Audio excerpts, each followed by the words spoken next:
The awakening. My name is Dr. Keelix Mulvaney, and I have observed the rise and fall of 17 different civilizations across the Andromeda spiral.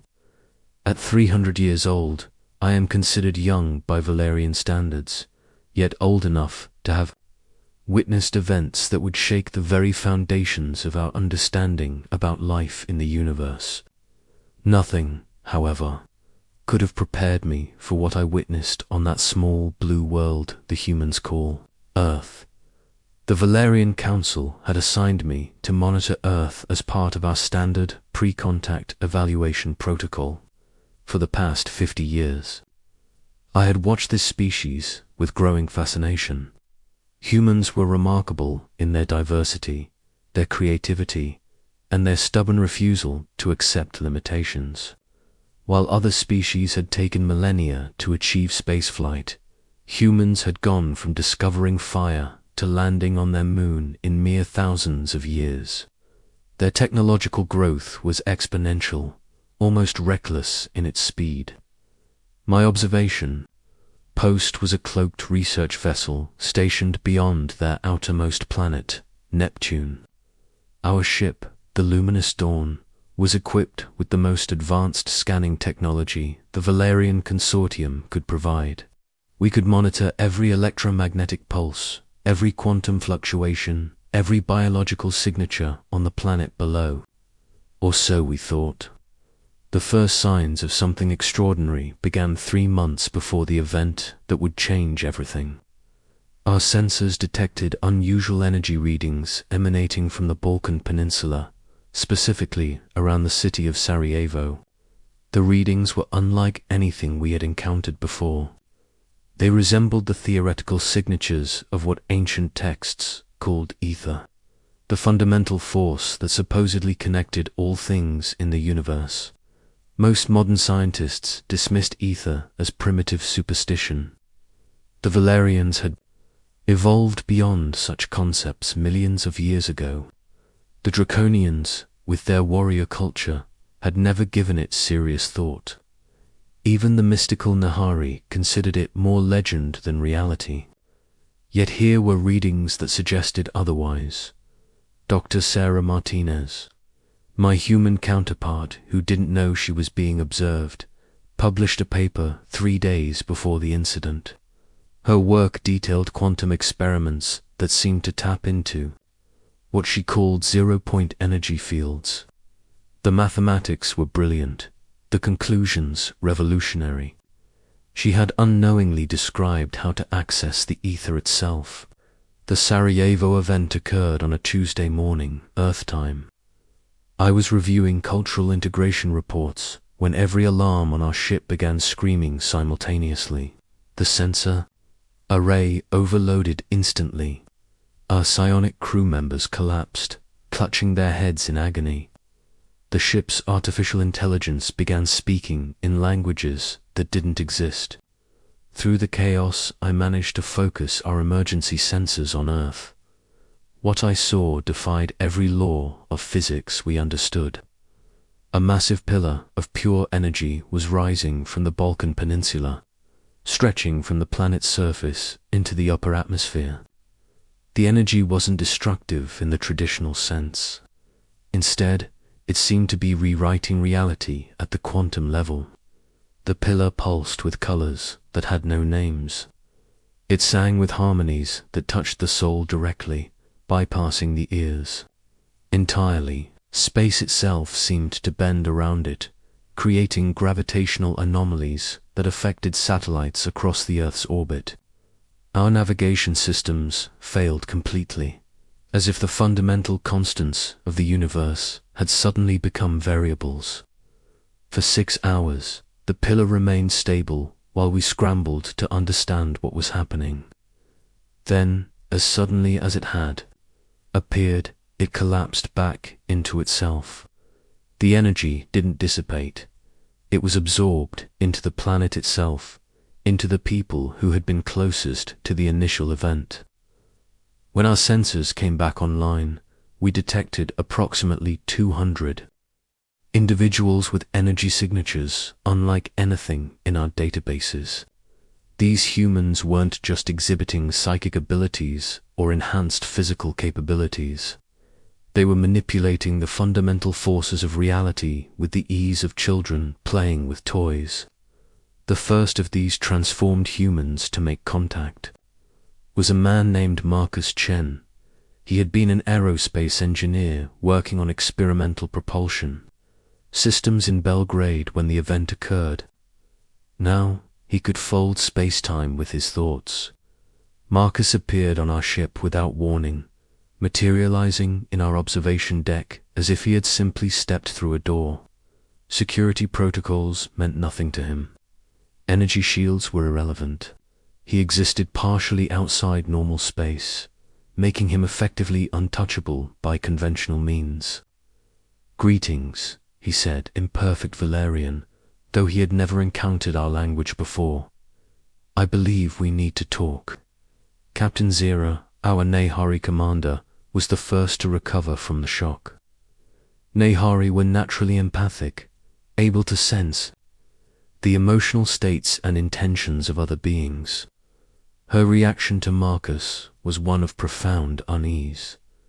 "What are you?" she asked, her normally melodious voice strained with tension. Marcus smiled, an expression that seemed to contain infinite depths. "I am what humanity is becoming. The question is, what are you going to do about it?" Over the following days, we learned the scope of what had occurred. The Aether, it seemed, was not a mythical force, but a very real layer of existence that connected all matter and energy in the universe. Humans, through a combination of quantum experimentation and sheer determination, had found a way to access it directly. The transformed humans called themselves the Touched. Each had developed unique abilities based on their personality, expertise, and the circumstances of their transformation. Marcus could manipulate space and time. Alina Volkov, a former quantum physicist, could alter probability itself.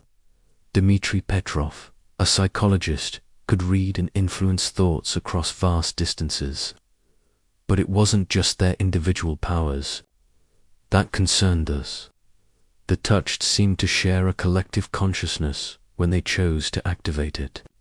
They could pool their abilities, combining their strengths in ways that multiplied their effectiveness exponentially. A group of just 5 Touched working together could theoretically reshape entire star systems.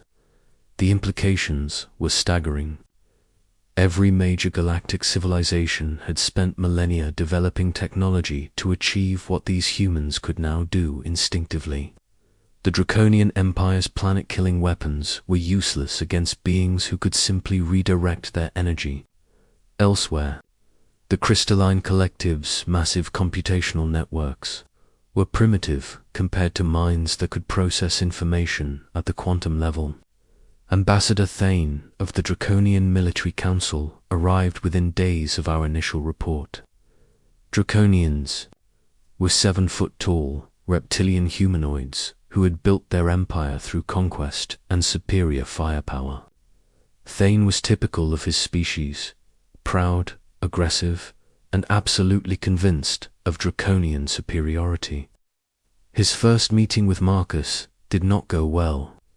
"You will submit to Draconian authority," Thane declared, his voice carrying the full weight of Imperial command.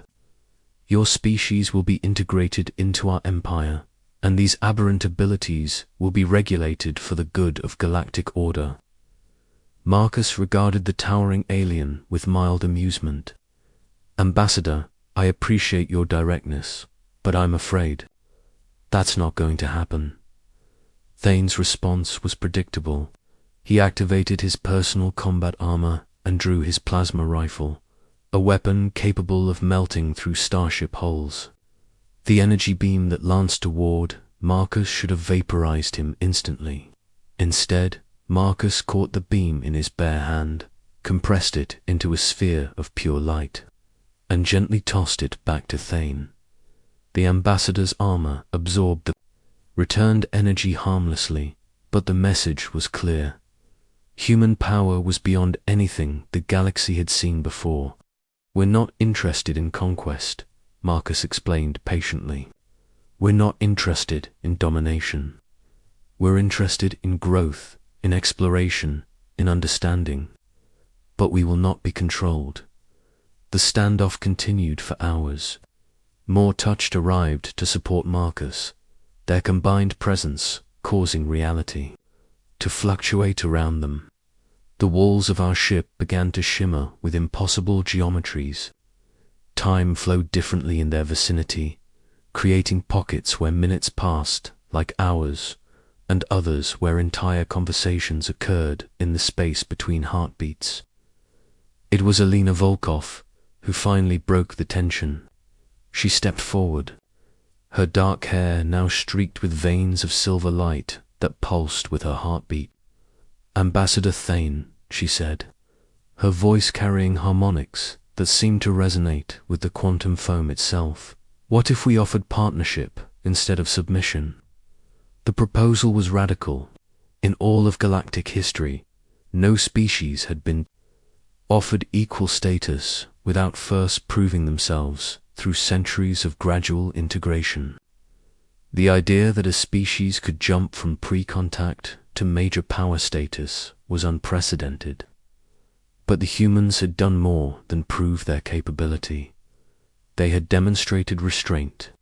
Despite possessing the power to dominate or destroy, they sought cooperation. Despite being attacked, they had responded with patience rather than retaliation. As I watched these exchanges unfold, I began to understand something fundamental about humanity. Their rapid technological advancement wasn't just about intelligence or creativity. It was about their willingness to embrace change, to risk everything for the possibility of something better. The Aether hadn't chosen humanity at random. It had responded to a species that refused to accept limitations, that looked at the impossible and asked why not. Every human achievement, from their first steps out of Africa to their ventures into space, had been an act of defiance against the constraints of their environment. Now they were defying the constraints of reality itself. The meeting concluded with an unprecedented decision. Rather than following standard first contact protocols, the Galactic Council would convene an emergency session to address what they were already calling the human question. Representatives from all major civilizations would gather to decide humanity's place in the cosmic order. As our ship prepared to depart for the council chambers, Marcus made one final appearance. "Dr. Mulvaney," he said, materializing beside my workstation, "I wanted to thank you for your objectivity in your reports. Not all observers would have been so fair." I studied his face, noting how his eyes seemed to contain swirling galaxies in miniature. "You knew we were watching." "We've known about galactic civilization for quite some time," he admitted, "but we needed to be ready before making contact. The Aether showed us glimpses of what was coming. And are you ready now?" Marcus smiled, and for a moment I could sense the vast network of consciousness that connected all that touched across Earth. Hundreds of enhanced humans, each unique yet part of something greater than themselves. "We're about to find out," he said, and vanished into the quantum foam that surrounded reality like an ocean surrounds islands.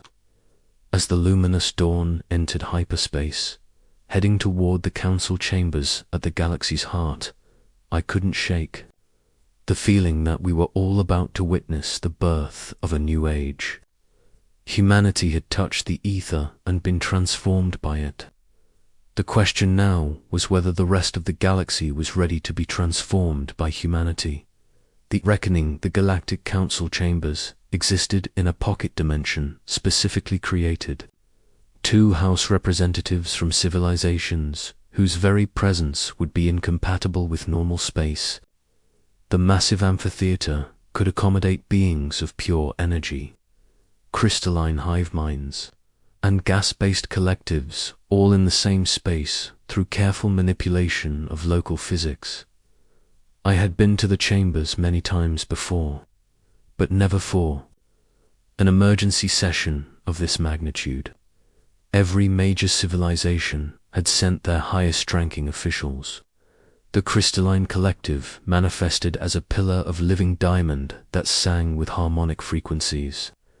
The void dancers appeared as shifting shadows that existed in 11 dimensions simultaneously. Even the ancient architects, who rarely left their home dimension, had sent an avatar to observe the proceedings. Chancellor Vex of the crystalline collective called the session to order. Her voice resonated through crystal matrices that translated her meaning directly into the minds of all present, regardless of species or communication method. "We gather to address an unprecedented situation," she began, her words causing the chamber's walls to shimmer with reflected light.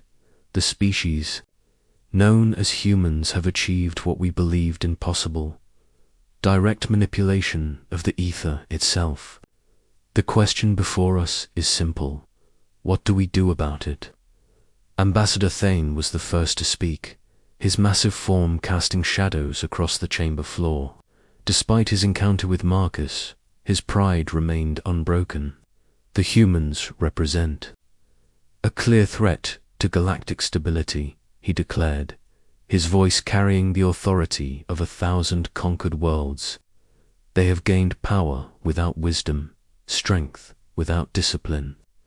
They must be contained before they destabilize the cosmic order we have spent millions of years creating."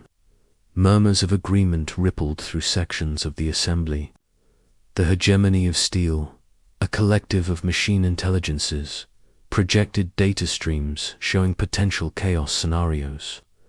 The Psionic Covenant, masters of mental abilities, expressed concern about humans' uncontrolled access to reality forces, but not everyone agreed with Thane's assessment. High Mystic Aura of the Nahari stepped forward, her luminescent form pulsing with gentle light. The Nahari were natural empaths and healers, their civilization built on understanding and cooperation rather than conquest. "I have touched the minds of these humans," she said, her voice carrying the weight of genuine emotion. "Yes, they possess incredible power, but I sensed no malice, no desire for domination. They seek knowledge, growth, and connection. Are these not virtues we should celebrate rather than fear?" The debate that followed would have been incomprehensible to most pre-spaceflight civilizations. Beings whose existence spanned millennia argued about the nature of power, the responsibility that came with capability, and the delicate balance that kept galactic civilization functioning. The Void Dancers, ancient beyond measure, spoke in harmonies that bypassed language entirely. Their message was clear. They had seen civilizations rise and fall across cosmic time. Humanity's rapid evolution was not unique, but their restraint in the face of ultimate power was extremely rare. It was during the third hour of debate that everything changed without warning. The space above the assembly chamber began to ripple. Reality folded in on itself, creating a doorway that led from the pocket dimension directly to Earth's surface.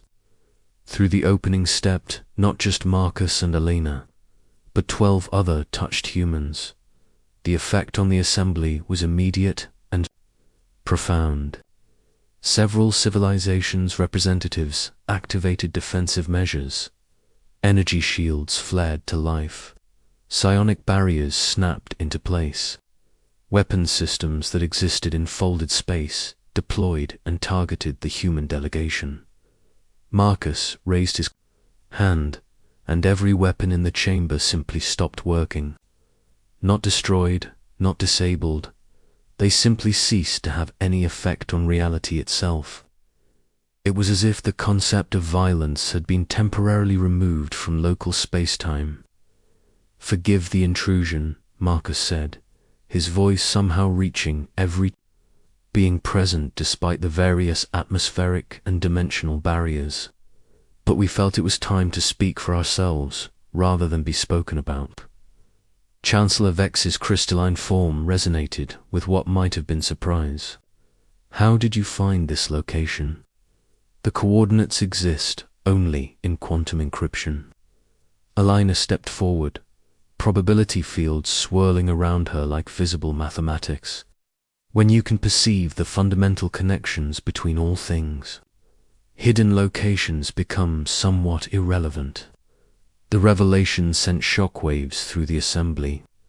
The council chambers had been thought absolutely secure, protected by technology and techniques developed over millions of years. The idea that the humans had casually bypassed these protections suggested their capabilities were even greater than suspected. Dmitry Petrov, a touched human who had once been a philosopher, addressed the concerns he could sense throughout the chamber. "We know you're afraid," he said, his words carrying empathic resonances that reached even the most alien minds. "We know our rapid evolution seems dangerous, unpredictable. But consider this. If we had wanted to conquer or destroy, we'd be here talking." To demonstrate their point, the human delegation did something unprecedented. They voluntarily lowered their defenses, opening their minds to the chamber's psionic readers.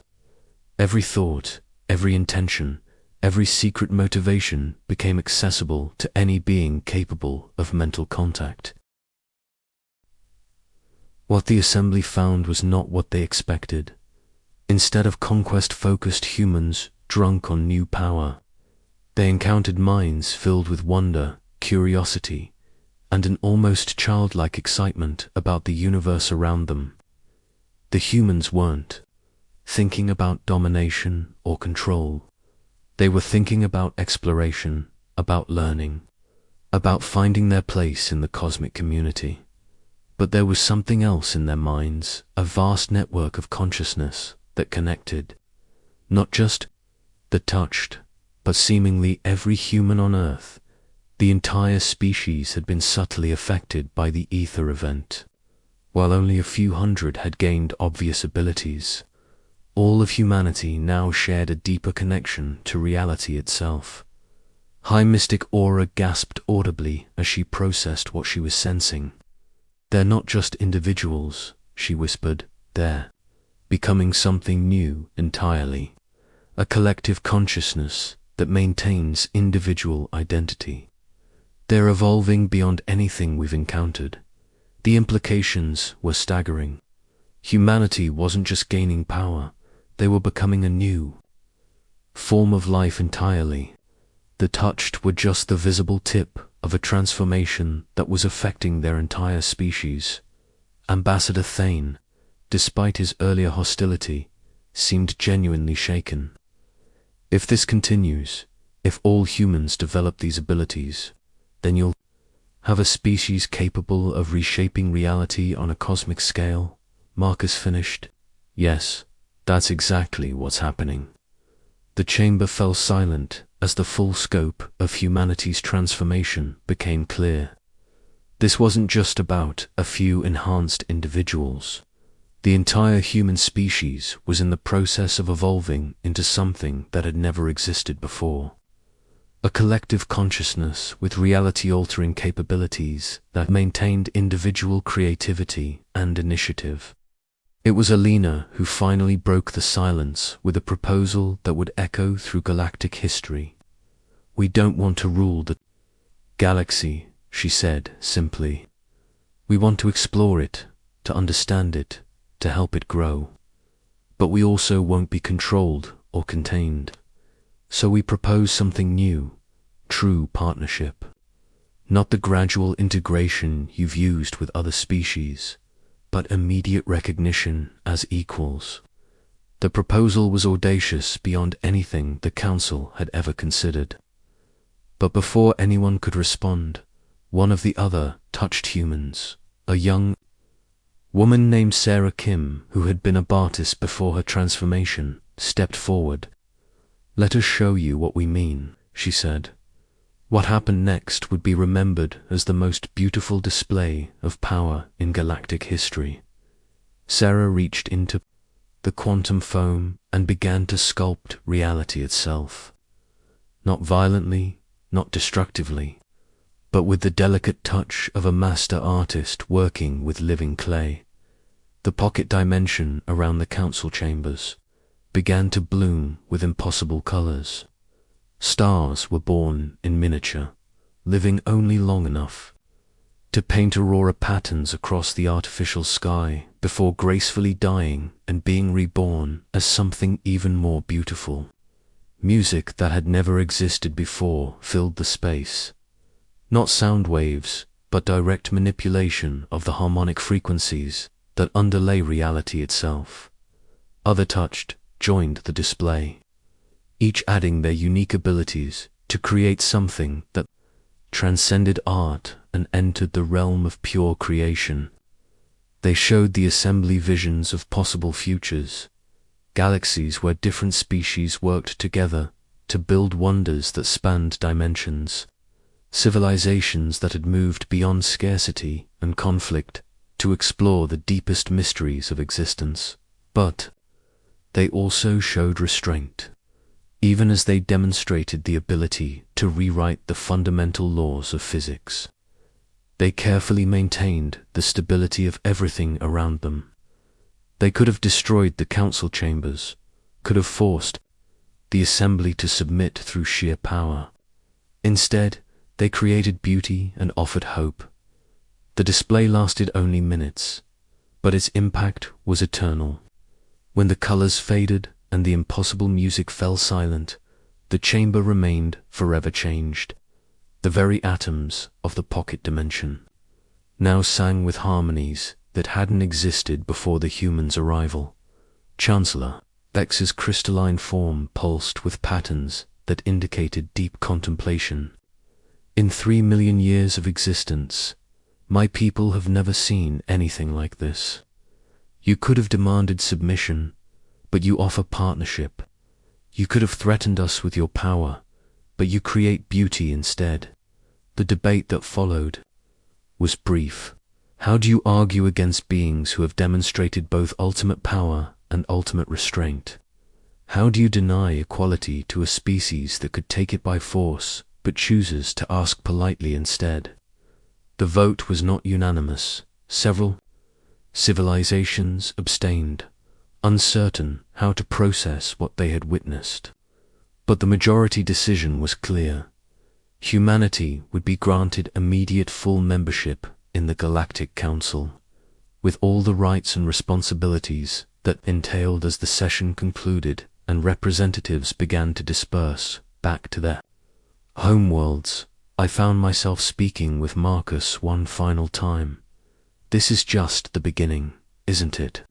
I asked. "Your species' evolution, I mean." Marcus nodded, his eyes still swirling with galactic patterns. "The ether isn't a destination, Dr. Mulvaney. It's a doorway. We've barely taken our first steps through it. Where will it lead?" He smiled, and for a moment I could sense the vast network of human consciousness that now spanned their entire world. Millions of minds working together while maintaining their individuality, sharing knowledge and experience in ways that multiplied their collective wisdom exponentially, to places we haven't even dreamed of yet, he said. "And if the galaxy is willing, we'd love for you to come with us." As the human delegation departed, folding space around themselves to return instantly to Earth, I realized that everything had changed. The galaxy now contained a species that could manipulate reality itself, but chose to use that power for creation rather than destruction. The sons of Sarajevo, as they would come to be known throughout galactic history, had done more than touch the ether. They had proven that ultimate power and ultimate responsibility could coexist in the same species. It was the beginning of a new age, not just for humanity, but for every civilization willing to embrace the possibilities that lay beyond the boundaries of what they thought possible. The universe had just become a much more interesting place.